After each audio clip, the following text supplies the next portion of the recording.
আল নাসরের জার্সিতেও রীতিমতো ইতিহাস লিখছেন পর্তুগিজ সুপারস্টার ক্রিস্টিয়ানো রোনালদো। আগের ম্যাচে জোড়া গোল করে দলকে ফাইনালে তুলেছিলেন। এবার সৌদি প্রো লিগেও গড়লেন নতুন মাইলফলক। রোনালদোর হ্যাট্রিকে জয় পেয়েছে আল নাসর। সর্বশেষ 7 ম্যাচের 3টিতেই হ্যাট্রিক করেছেন CR7।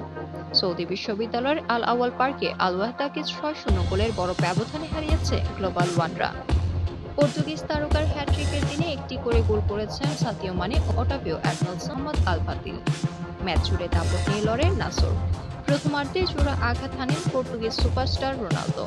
ম্যাচের 5ম ও 12তম মিনিটে প্রতিপক্ষের জাল খুঁজে নেন CR7। এরপর ম্যাচের 18তম মিনিটে ওটাভিও ও 45তম মিনিটে সাদিও মানের গোলে 4-0 ব্যবধানে এগিয়ে যায় গ্লোবাল ওয়ান।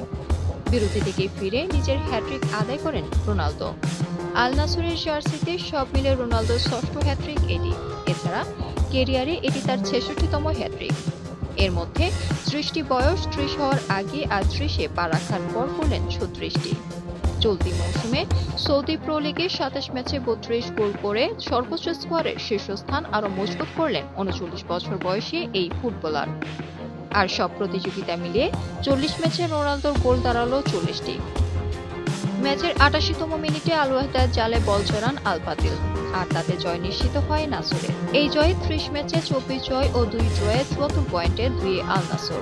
এক ম্যাচ কম খেলে 9 পয়েন্টে এগিয়ে থেকে শীর্ষে আল হিলাল।